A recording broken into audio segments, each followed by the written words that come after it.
Si la tour Eiffel est largement reconnue comme un chef-d'œuvre d'ingénierie, ses contributions moins connues sont tout aussi remarquables. À la troisième place, découvrons le rôle caché de la tour en tant que véritable laboratoire à ciel ouvert, au service de l'avancée scientifique.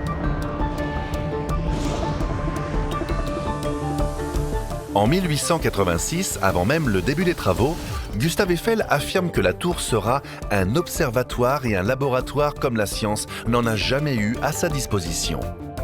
Et il va tenir parole.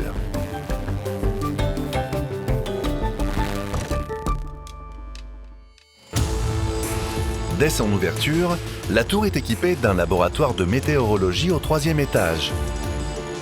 Depuis celui-ci, Eiffel relève chaque jour la température, les précipitations, l'humidité et la vitesse du vent. Il pose également un manomètre à mercure pour mesurer la pression atmosphérique, des données ensuite utilisées pour calibrer les instruments de mesure industriels.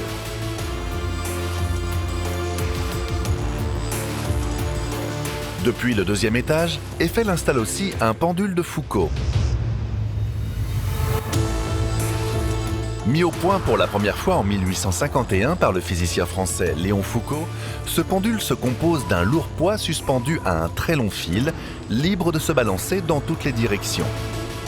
Une fois lancé, le pendule réalise des allers-retours laissant au sol, les heures passant, une empreinte circulaire, preuve concrète que la Terre tourne sur elle-même.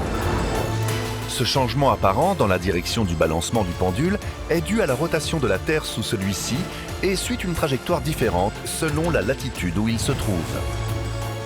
La hauteur de la tour Eiffel en fait l'endroit idéal pour suspendre un instrument aussi monumental.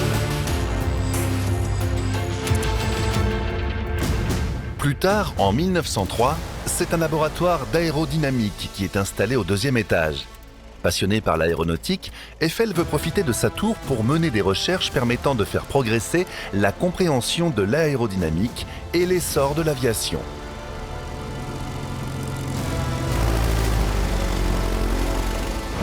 Le laboratoire est doté d'un dispositif destiné à étudier la gravité. Il s'agit d'un câble vertical de 115 mètres, suspendu depuis le 2e étage, le long duquel Eiffel laisse tomber différentes formes géométriques pour mesurer leur vitesse et résistance à l'air. Afin d'approfondir ses recherches en aérodynamique, Eiffel fait construire en 1909 un laboratoire plus grand, cette fois au pied de la Dame de Fer. L'installation comprend une soufflerie alimentée par la station électrique de la tour.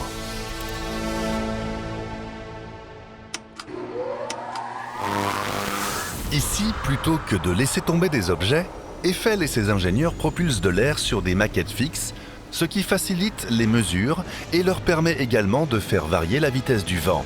Ces essais jettent les bases de la compréhension des lois de l'aérodynamique, démontrant notamment qu'un objet immobile dans un air en mouvement subit les mêmes forces que s'il était lui-même en déplacement dans un air immobile.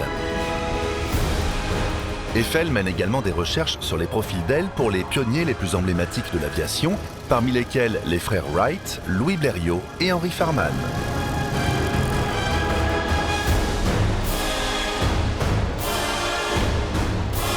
Mais la soufflerie devient bientôt trop bruyante pour le voisinage. En 1911, elle quitte le Champ de Mars. Et Eiffel construit un nouveau laboratoire plus moderne à quelques kilomètres de là, rue Boileau, dans le 16e arrondissement de Paris, qui ouvre ses portes en mars 1912.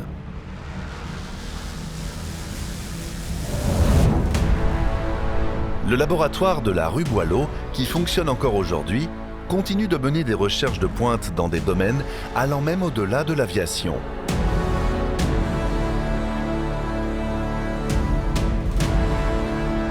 Ce chapitre méconnu consacre Gustave Eiffel comme un innovateur visionnaire. Sa passion pour la science transforme la tour en un laboratoire à ciel ouvert où il mène des travaux novateurs et apporte une contribution inestimable au domaine de la physique, de l'aérodynamique et de la météorologie.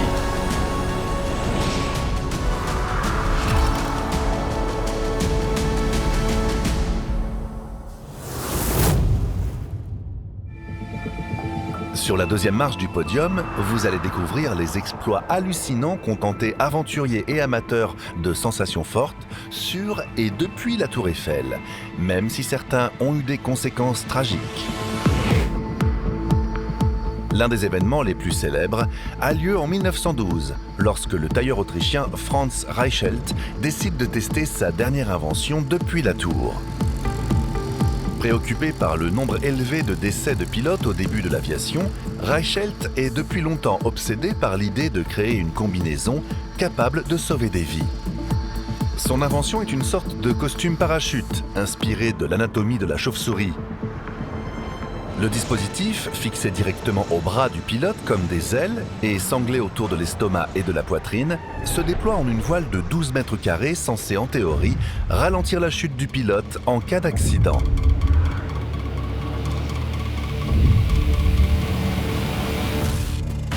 Le 4 février 1912, Reichelt grimpe jusqu'au premier étage de la Tour Eiffel, à 68 mètres de hauteur, et saute dans le vide.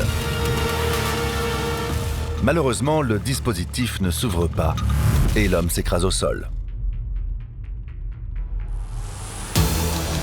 Depuis, d'autres casse-cou ont utilisé la Tour Eiffel pour réaliser leurs exploits. Heureusement, avec bien plus de succès.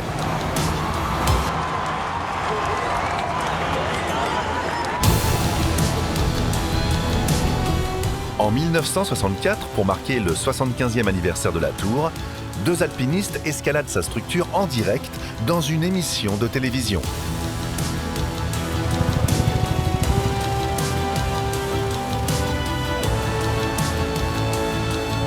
En 2021, pour les Journées du patrimoine, le funambule Nathan Paulin traverse la Seine sur un fil.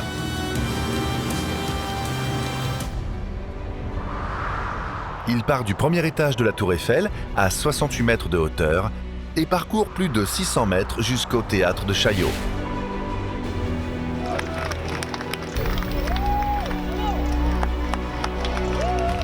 J'ai ça avec tous les gens qui étaient là, c'était assez étonnant.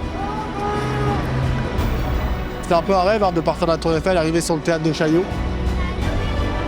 de l'avoir partagé avec tout le monde. C'était extraordinaire, c'est des choses jamais vues, c'est très poétique et vraiment impressionnant.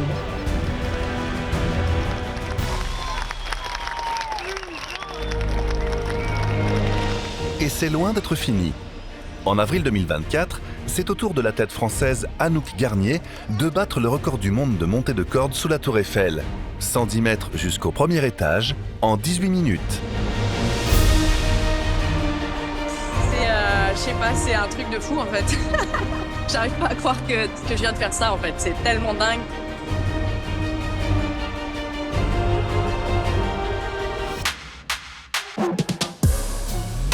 Mais toutes les acrobaties réalisées sur la Tour Eiffel ne reçoivent pas l'aval des autorités.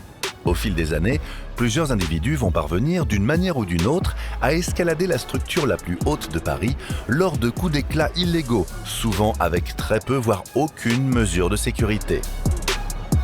En 2015, une star de la grimpe urbaine parvient à se faufiler discrètement et à escalader la tour à main nue, capturant son ascension vertigineuse en vidéo. C'est facile à escalader, non ?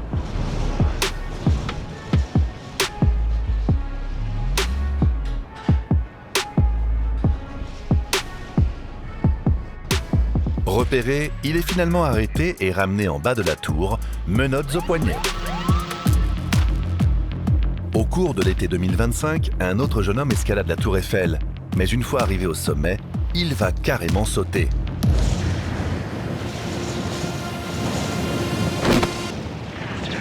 Cet impressionnant saut en base jump montre à quel point certaines personnes sont prêtes à tout pour ressentir le danger et l'adrénaline.